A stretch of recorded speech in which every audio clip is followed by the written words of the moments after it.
أعوذ بالله من الشيطان الرجيم. بسم الله الرحمن الرحيم.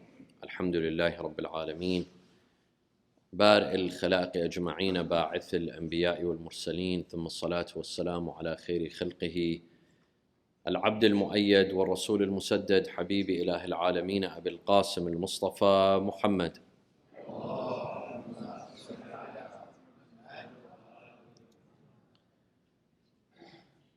قال الله تعالى في كتابه الكريم: بسم الله الرحمن الرحيم: ولتكن منكم أمة يدعون إلى الخير يأمرون بالمعروف وينهون عن المنكر وأولئك هم المفلحون. صدق الله العلي العظيم.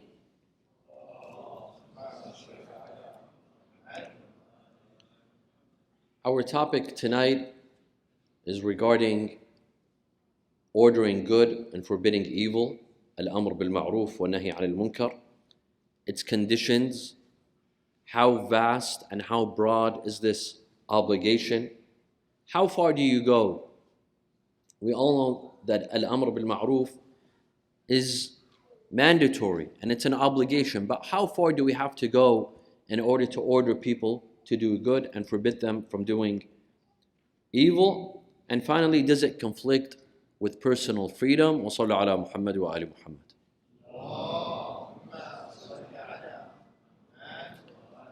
First of all, where does this duty come from? Al-amr bil-ma'ruf wa nahi 'anil munkar. It is very clear in the Holy Quran that this is a duty upon all Muslims. وَلْتَكُنْ مِنْكُمْ أُمَّةٌ يَدْعُونَ إِلَى الْخَيْرِ وَيَأْمُرُونَ بِالْمَعْرُوفِ. Let there be a group amongst you, a nation of you, that orders good and forbids evil. This is a direct obligation. This is an amr. This is a command from Allah Azza wa Jal, ordering us to order good and forbid evil. However, this is wajib kifa'i, meaning that if a group of people, they take on the responsibility of ordering good and forbidding evil. If they see people that don't pray, they order them to pray. They see some who don't fast, they order them to fast. They see some who do not practice hijab, they tell them to practice hijab. They see some who drink, they forbid them from drinking. If a group of people fulfills this obligation and it was enough, good was established, evil has been abolished, then it is no longer wajib upon others. This is called wajib kifa'i. This is very similar to jihad. Defensive jihad is wajib kifa'i, means it is wajib upon a group of people who have the ability to defend the nation from outside enemies. If they were able to suppress the enemy, then it is not an obligation upon others. If they were not able to, others have to join the fight. We have in Islamic tradition wajib aini, an obligation that falls upon every single individual, like salah, like fasting. And there's wajib kifa'i, which is an obligation upon the ummah, upon the nation. If some are able to fulfill it, then the obligation, is no longer applicable to others. If they don't, others have to perform it. For example, preparing the janazah of a mu'min, taghsil, takfeen, this is all wajib kifa'i, meaning some have to do it. If some have to do it, it is no longer applicable to others. Ijtihad, reaching the stage of ijtihad is wajib kifa'i. It is wajib upon some individuals. فَلَوْلَا نَفَرَ مِنْ كُلِّ فِرْقَةٍ مِّنْهُمْ طَائِفَةٌ لِيَتَفَقَّهُوا فِي الدِّينِ. From every group, let there be a smaller group that goes and seeks knowledge and attains the status of ijtihad. The Quran also tells us, كُنْتُمْ خَيْرَ أُمَّةٍ أُخْرِجَتْ لِلنَّاسِ. You were the best of all nations. For what reason? تَأْمُرُونَ بِالْمَعْرُوفِ وَتَنْهَوْنَ عَنِ الْمُنكَرِ. You were the best nation, O you Muslims. You were better than the Christian nation and the Jewish nation and all other previous nations before you for one reason, because you order the good and forbid the evil. This means that the day we neglect this divine obligation, this noble and honorable obligation, then this nation will be just like every other nation. We'll be an ordinary nation when we don't order the good and we don't order the bad. Luqman, the wise, Luqman al-Hakim, one of the things he encourages his son and advises his son to do is al-amr bil-ma'ruf. Ya bunayya, aqim as-salata wa'amur bil-ma'ruf. Wanha 'anil munkar. My son, establish salah. Now, establishing salah is different from performing salah. They're two different things. Establishing is on a much higher level. And order the good, forbid the evil. This was among the advice that Luqman gave to his son in the advices that he gave. Sallu ala Muhammad wa ala Muhammad.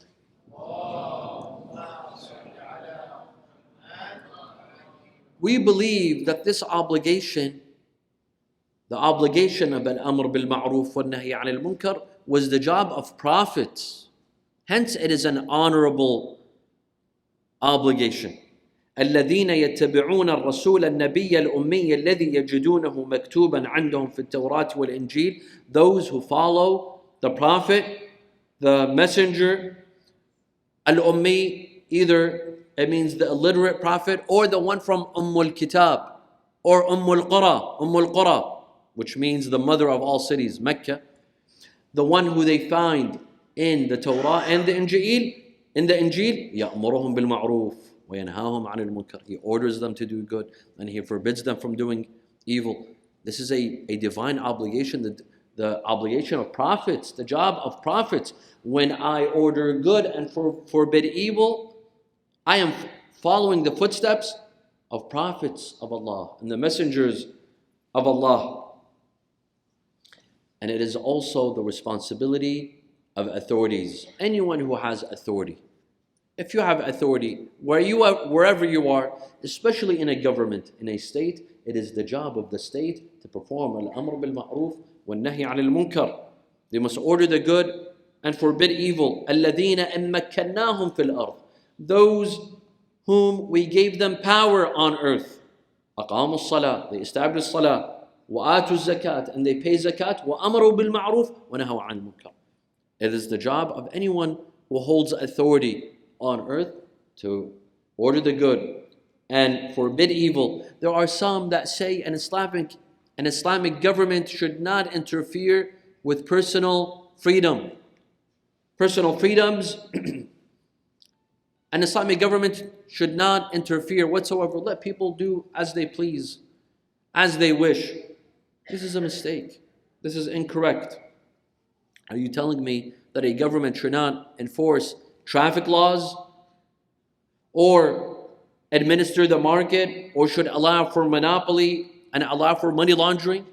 These things also affect personal freedoms. Someone wants to speed on the highway and cause his death and the death of others, but we should allow him under the pretense of personal freedom. Or selling drugs, this is personal freedom. Is this logical? Is this rational? An Islamic government has to order good and forbid evil. This is their job. It's just like administrating and enforcing all other laws. They also enforce Islamic laws. That is the job of an Islamic government. Otherwise, it's not Islamic.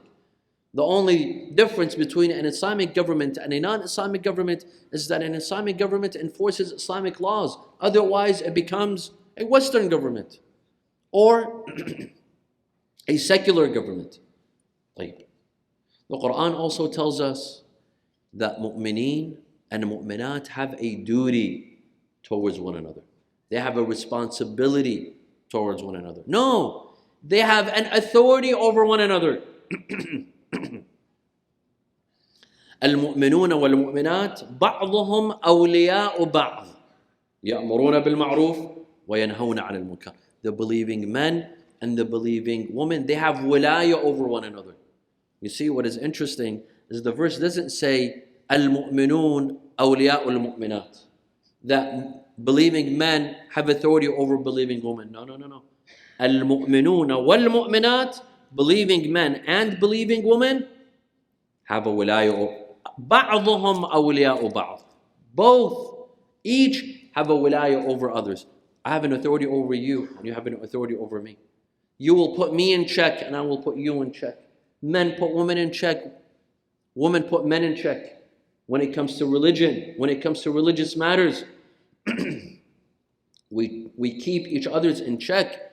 We order good and forbid evil, whether it comes from a man or a woman.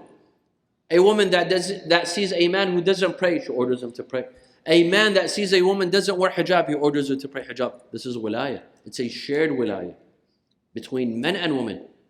Yes, even women, they have authority. Believing women have an authority over believing men.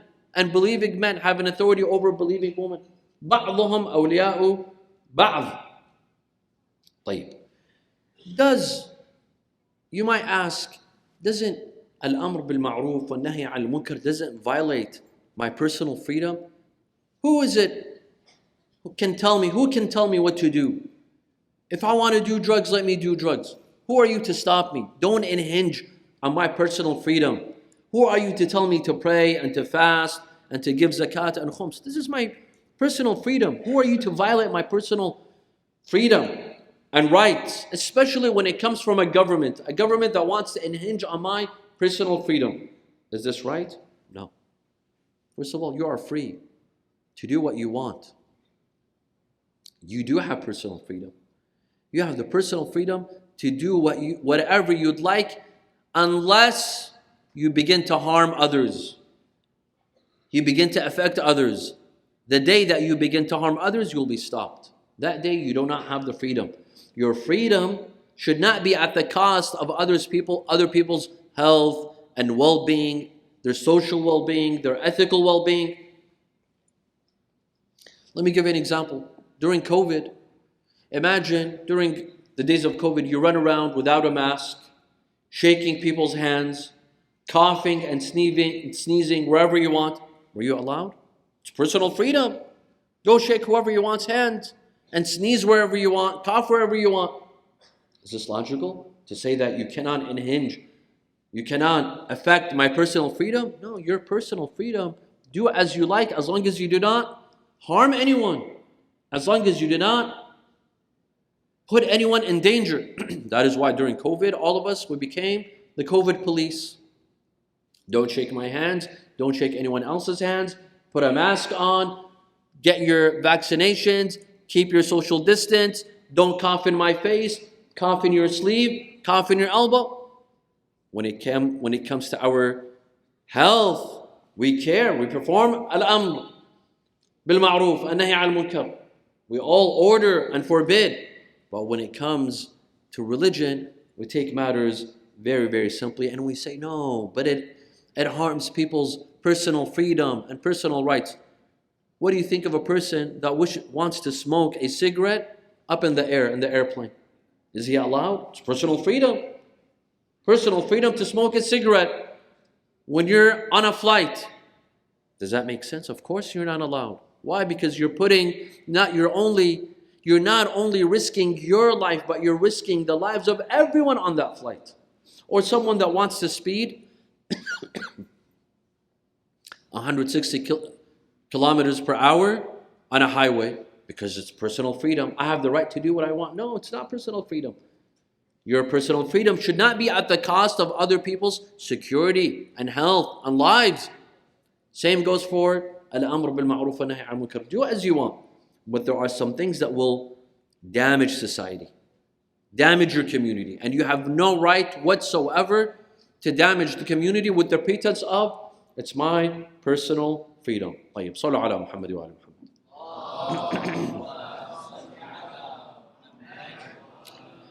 Now, wajib acts, when it comes to wajib acts like praying, fasting, khums, hajj, khums and zakat, al-amr bil-ma'ruf becomes mandatory.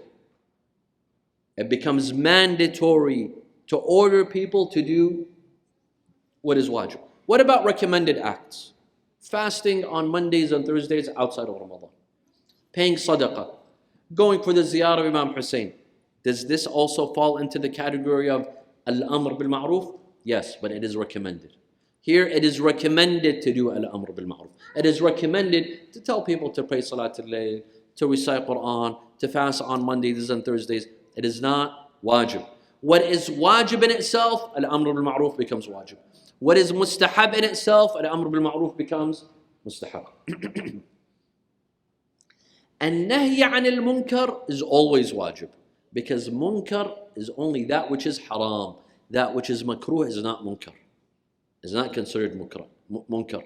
Only that which is haram is munkar. Drinking, selling drugs, fornication, adultery, the above, etc. This is munkar. Here, forbidding munkar becomes wajib. طيب. When is it that al-amr bil-ma'ruf wa nahy al-munkar becomes wajib upon me?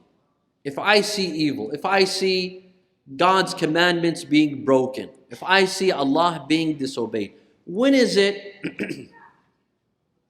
that al-amr bil-ma'ruf wa nahy al-munkar becomes wajib upon me? I have to become outspoken. I have to speak out. When? There are 4 conditions. There are 4 conditions to ordering good and forbidding evil. Sallu ala Muhammad wa ala Muhammad.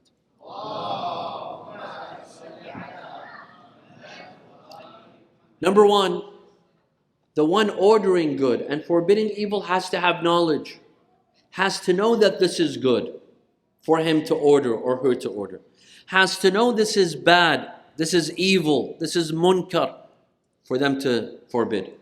But if you're not sure, if you yourself are not equipped with knowledge, then you are not allowed to perform al-amr bil-ma'ruf wa nahy al-munkar. It is not wajib upon you because you are not well grounded in fiqh. You are not sure what is wajib, what is haram, what is good, what is bad, what is ma'ruf, and what is munkar.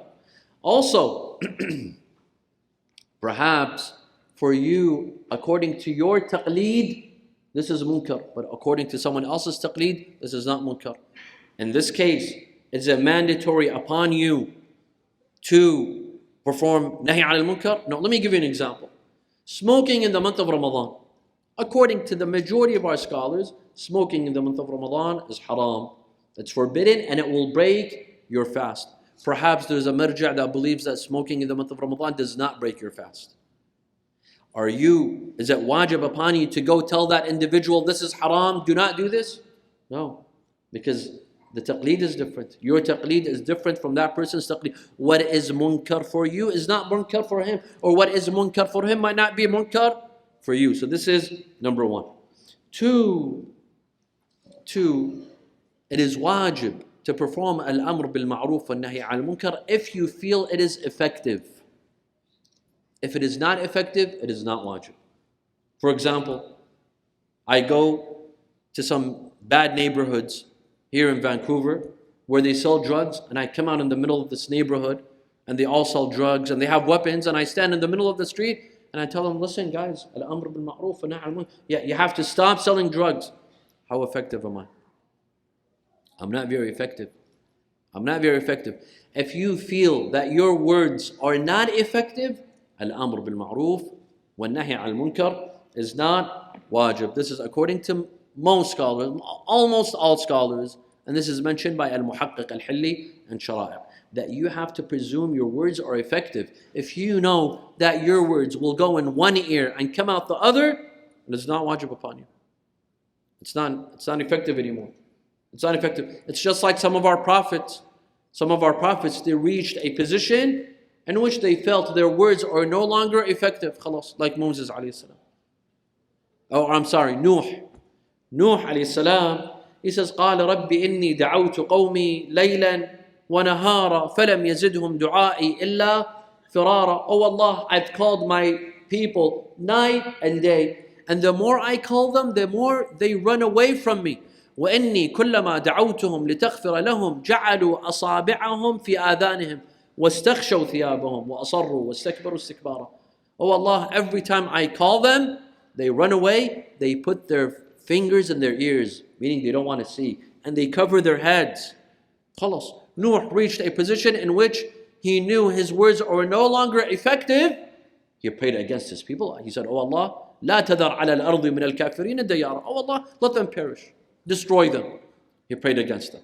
And by the way, most prophets, they prayed against their nations except Khatamul Anbiya Muhammad. Allahumma salli ala Muhammad. Rasulullah never prayed against his people. Instead, he would say, Oh Allah, Allahumma khfir li qawmi fa'annahum la ya'lamun. Oh Allah, forgive my people. They would stone him. They would make him bleed. Yet he would say, Oh Allah, forgive my people. For they are ignorant. They do not know. فَإِنَّهُمْ لَا يَعْلَمُونَ. طيب. The third condition to al-amr bil-ma'ruf wa-nahy al-munkar is that the person committing the sin, committing the act of disobedience, or who is not performing the act of obedience towards Allah, insists. So for example, someone in your family listens to music. You tell them once, and they stop, or they did it once, twice, and they stopped. Here, an-nahy al-munkar is not wajib. It is wajib only for those who insist on disobeying Allah. They keep on doing it. They are in the habit of insisting on the disobedience of Allah. Here, an-nahy al-munkar is wajib. You have to tell them, you have to stop. I've seen you, you're insisting, you repeatedly perform this behavior, and I ask you to stop. Right? They have to insist. Number 4, it should not cause me harm. As a person who wishes to perform al-amr bil-ma'ruf wa-nahy al-munkar, I should not be harmed. My family, my wealth, I should not be in harm's way. If I am in harm's way, then here al-amr bil-ma'ruf wa-nahy al-munkar is not wajib. Allah says, I want you to order good and forbid evil as long as you are not in danger. But if you're going to be in danger, no, sit at home. Khalas. It is not wajib upon you. Thus, if you feel that your life is in danger, for example, I live in a country where followers of Ahlul Bayt have no rights, and I want to take to the streets and riot, and I know this is going to put me in jail, my family members, I might get executed. Here, al-amr bil-ma'ruf wa-nahy al-munkar is not wajib. If there's a darar, if there's a harm to myself or Muslims or a group of individuals because of what I said, here al-amr bil-ma'ruf wa-nahy al-munkar is not wajib. طيب. Al-amr bil-ma'ruf wa-nahy al-munkar has 3 levels. Of course, we can give a series of talks on this topic, but unfortunately, because I've only designated one night, Al-amr bil-ma'ruf wa nahy al-munkar has 3 levels. Wa sallu ala Muhammad wa ala Muhammad.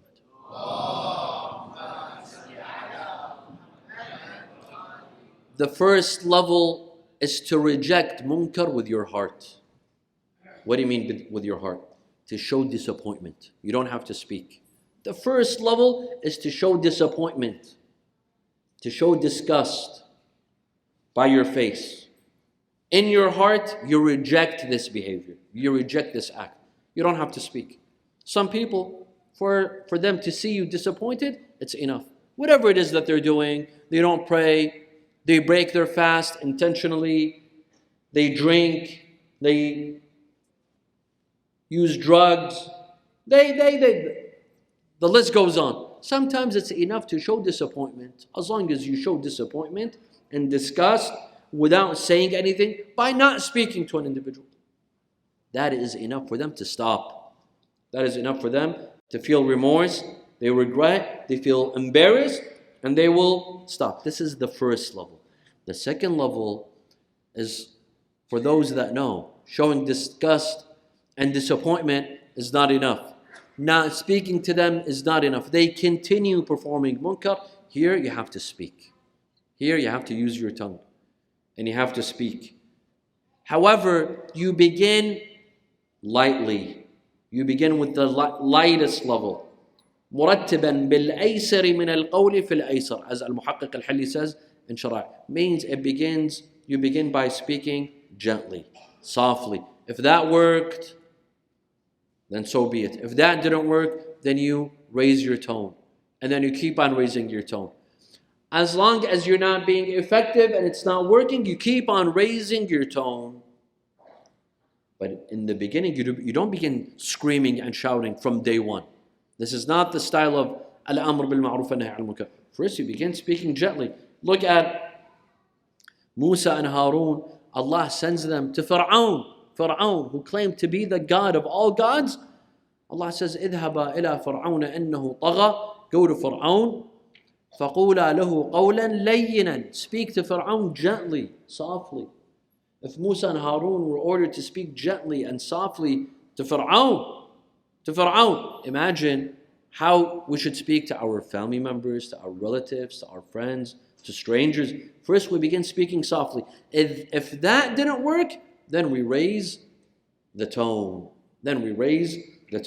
Finally, the third level of al-amr bil-ma'ruf wal-nahy al-munkar, if disappointment did not work, if showing disgust did not work, if changing your facial expressions did not work, and nor did speech work. You tried to advise them, you tried to speak to them, you tried telling them what they are doing is wrong. If none of this worked, sometimes we resort to physical action. Sometimes you have to take physical action, and that is al-amr bil-ma'ruf wal-nahy al-munkar bil-yad. So the first level is fil qalb, by the heart. The second level is bil-lisan, by the tongue. The third level is by the hands.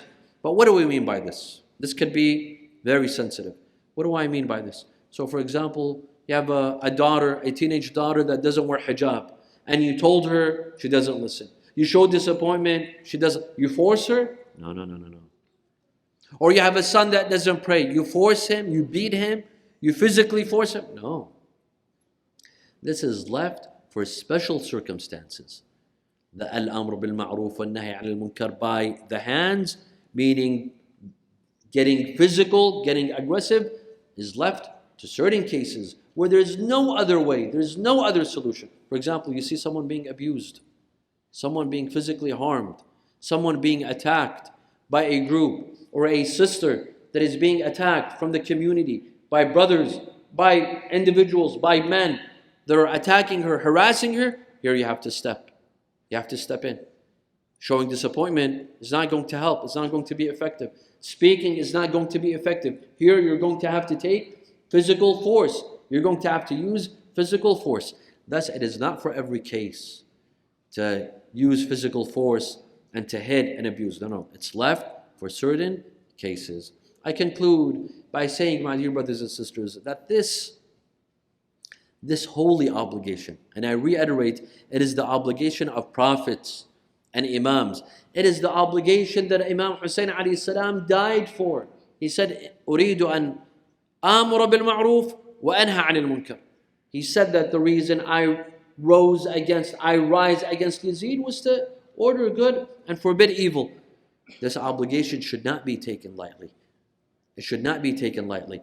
If we were to implement this obligation, starting with ourselves, starting with our family members, with immediate family members, we tell them to do good, we forbid them from doing evil, whether it's to pray, to fast, not to listen to music, not to backbite, not to. We start with our family members and we work our way up, we would be in a different sort of state. Our communities would be different. But the problem is we're indifferent. I'm a good person. I pray, I fast, but I don't care about others. I'm passive, I'm indifferent. If I see someone listening to music, I'm okay with it. I smile, I don't say anything. This is the problem. The problem is when we smile to their face, when we're okay with it, when we're passive. This is a problem. If we were not passive, if we were active, if we actively performed al-amr bil-ma'ruf wa nahy al-munkar, we would have a much religious community. We would raise a religious community, a more self-conscious, a God-conscious community. I ask Allah Azza wa Jal in the end to give us the tawfiq to fulfill this divine obligation, to fulfill al-amr bil-ma'ruf wa nahy al-munkar. Bismillah ar-Rahman ar-Rahim. Allahumma inni as'aluka an taj'ala fima taqdi wa tuqaddir من الأمر المحتوم في الأمر الحكيم من القضاء الذي لا يرد ولا يبدل أن تكتبني من حجاج بيتك الحرام المبرور حجهم المشكور سعيهم المغفور ذنوبهم المكفر عنهم سيئاتهم وأن تجعل فيما تقضي وتقدر أن تطيل عمري في خير وعافية وتوسع في رزقي وتجعلني ممن تنتصر به لدينك ولا تستبدل بي غيري. أعوذ بجلال وجهك الكريم أن ينقضي عني شهر رمضان أو يطلع الفجر من ليلتي هذه ولك قبلي تبعة أو ذنب تعذبني عليه، ولأرواح المؤمنين والمؤمنات. الفاتحة مع الصلوات.